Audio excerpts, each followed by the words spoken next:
नमस्कार मंडळी, आज आपण मार्केटमध्ये मिळतो तसा हल्दीराम स्टाईल भडंग चिवडा कसा बनवायचा एक सिक्रेट मसाला वापरून ते पाहूयात। त्यासाठी आपल्याला काही जास्त सामानाची गरज लागत नाही, अगदी घरात आहेत या सामानात आपल्याला हा चिवडा बनवायचा आहे, अगदी दुकानात मिळतो तसा।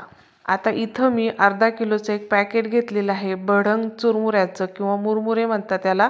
आता हा मुरमुरा थोडासा मोठा असतो, फुगल्यासारखा असतो इतर चुरमुऱ्यापेक्षा। आता या पॅकेटमध्ये कधी कधी काय होतं की कडक असे चुरमुरे आलेले असतात, कधी कधी चांगलेही पॅकेट येतात पण कधी कधी असे चाळून घ्यावे लागतात। एक मोठी चाळणी घ्यायची आहे मोठ्या वेजाची आणि त्याच्यामध्ये आपल्याला हे चुरमुरे छान असे चाळून घ्यायचे आहेत।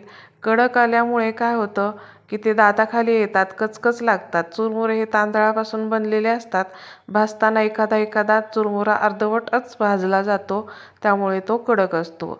आता हे चुरमुरे मला जास्त काही उन्हामध्ये ठेवायची गरज नाही किंवा भाजायची गरज नाही, कारण हे चुरमुरे मी पॅकेटमध्ये कुरकुरीत आलेले आहेत चांगले, त्यामुळे मी हे काही आता भाजणार नाही, असेच मी हे चाळून घेणार आहे। फक्त कडक चुरमुरे आपल्याला याच्यातले काढून घ्यायचे आहेत। बऱ्यापैकी कधी कधी काय होतं असे कडक चुरमुरे एका पॅकेटमध्ये निघले जातात, त्यामुळे घोळून वरचे चुरमुरे घोळायचे असे चाळणीनंच आणि खाली आपलं बारीक थोडंसं पीठ पडल्यासारखं पडतं आणि खालच्या साईडला असे कडक चुरमुरे जातात आणि वर असे आपले चांगले अख्खे चुरमुरे राहतात, ते की आपल्याला घोळून काढायचे आहेत। माझं अर्धा किलोचं पॅकेट असल्यामुळे एवढे चुरमुरे झालेत आणि त्याच्यात छान असं चाळून निघलेलं आहे आणि एक वाटी भरून असे कडक चुरमुरे निघलेले आहेत। आता एक मोठी लसणाची गड्डी घेऊन सोलून घेतलेली आहे आणि हे आपल्याला ठेचून घ्यायचे आहे, कुटायचं नाही। ठेचायचं कशासाठी तर जर तेलात टाकलं तर एखादा लसण फुटतो आणि तो अंगावर उडून येण्याची शक्यता असते, त्यामुळे ठेचायचा। अख्खा लसण टाकला तरी चालतं। आता आपल्याला मसाला तयार करायचा आहे। इथं मी 1 चमचा जिरे आणि 1 चमचा धने घेतलेले आहेत आणि 1 हिंगाचा तुकडा, काळं मीठ घ्यायचं आहे, 4-5 लवंगा आणि 4-5 मिरे घ्यायचे आहेत। आता एक सिक्रेट मसाला कोणता तो पण मी सांगणार आहे।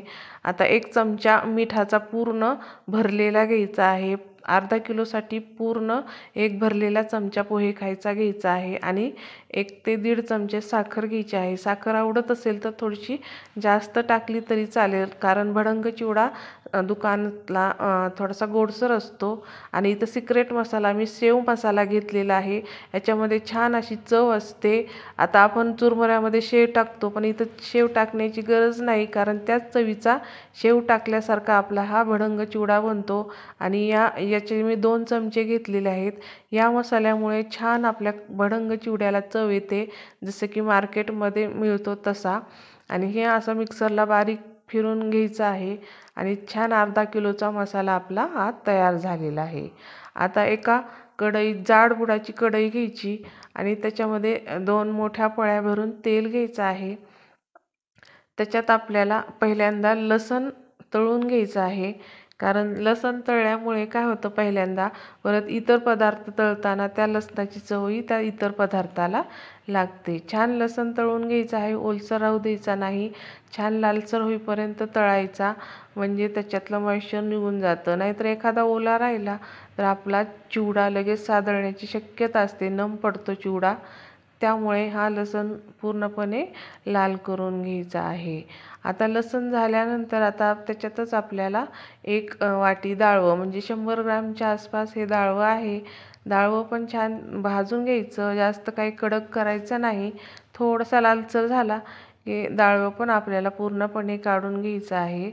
जास्त लाल होऊ द्यायचं नाही किंवा कडक होऊ द्यायचा नाही, कारण परत तो चुरमुऱ्यामध्ये कडक लागतो डाळवा पण, त्यामुळे थोडंसं लालसर झालं की काढून घ्यायचा। आता त्याच तेलात आपल्याला 100 ग्रॅमच्या आसपास शेंगदाणे पण मी घेतलेले आहेत, आवडत असेल तर आणखीन तुम्ही जास्त घेऊ शकता। आणि एवढ्याच तेलात छान भाजायचे, भाजले म्हणजेच तळल्यासारखे होतात हे शेंगदाणे।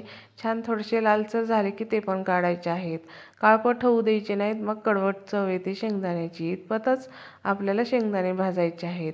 हे सगळं भाजून घेतल्यानंतर आपल्याला त्याच तेलामध्ये आणखीन थोडंसं तेल वाढवायचं आहे, 2 ते 3 पळ्या तेल वाढवायचं आहे आणि हे तेल पुरे होतं एवढं अर्धा किलो चिवड्यासाठी. तेल कमी पडलं तर चिवडा थोडासा आपला कोरडा कोरडा होतो, त्यामुळं तेल थोडंसं जास्त टाकायचं. 3 ते 4 पळ्या अशा तेलाच्या घेतलेल्या आहेत. त्यातच आपल्याला गरम झाल्यानंतर जिरे मोहरी टाकायची आहे. जिरे मोहरी पण छान तळून घ्यायची आहे, नाहीतर कचकच लागते.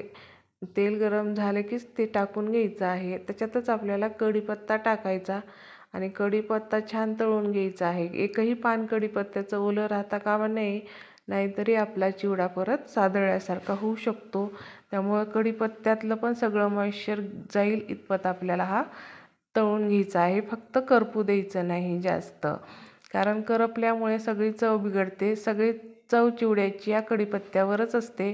जेवढा तुम्ही जास्त कढीपत्ता टाकताल चिवड्याला, तेवढ्या चिवड्याची छान टेस्ट येते. भडंग चिवड्यामध्ये जास्त कढीपत्ता पडतो.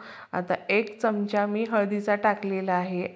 पिवळा आवडत असेल तर आणखीन वाढवू शकता. आणि 1.5 चमचा मी काश्मीरी लाल मिरचीचा वापर केलेला आहे. लालसर चिवडा छान दिसतो. आणि केलेला आपला मसाला मी या तेलात टाकणार आहे आणि गॅस पूर्णपणे बंद करायचं, चालू ठेवायचा नाही. करपला मसाला की सगळी चव बिघडून जाऊ शकते. त्यामुळे ह्या गरम तेलातच फक्त भाजून घ्यायचं. हळद आणि तिखट तेलातच गरम टाकायचं, म्हणजे चिवड्याला छान कलर येतो. आता हा पूर्ण मसाला आपला या चिवड्यामध्ये टाकून घ्यायचा आहे. अगोदर थोडंसं चमच्यानं हलवायचा गरम असल्यामुळे, आणि पुन्हा मात्र हातानंच मिक्स करायचं आहे. जेवढं तुम्ही हातानं मिक्स करताल मसाला, तेवढा चिवड्याला कलर छान येतो आणि सगळा मसाला आपला टेस्टी त्याला लागतो चिवड्याला. त्यामुळे चिवडा आपला भडंग चिवडा छान खमंग होतो. या मसाल्यामुळे हा चिवडा एकदम दुकानात मिळतो तसा तयार होतो. अगोदर मसाला चुरमुऱ्यावर टाकल्यामुळे काय होतं की सगळा मिक्स झाल्यानंतर वर तळलेले पदार्थ टाकायचे, नाहीतर मग मसाला परत या कढीपत्त्यामध्ये अडकून बसतो. त्यामुळे अगोदर मसाला टाकायचा, नंतर तळलेले पदार्थ टाकायचे आणि परत छान असं मिक्स करून घ्यायचं आहे सगळीकडून. एक पसरट भांड्यामध्ये मिक्स करायचं, नाही तर एक टोपलं छान मोठं घ्यायचं आहे. त्याच्यामध्ये छान आपल्याला हलवता येईल. सगळं छान मिक्स झाल्यानंतर वाटल्यास तुम्हाला थोडा आणखीन कुरकुरीत पाहिजे तर तुम्ही गॅसवर हा चिवडा गरम करून घेऊ शकता. तयार झालेला आहे मुलांना आवडणारा हल्दीराम स्टाईल दुकानात मिळतो तसा भडंग चिवडा. व्हिडिओ आवडला तर लाईक करा, शेअर करा, सबस्क्राईब करून शेजारचं बेल आयकॉन प्रेस करायला विसरू नका. भेटूया तशा छान छान व्हिडिओज रेसिपीजमध्ये. तोपर्यंत धन्यवाद.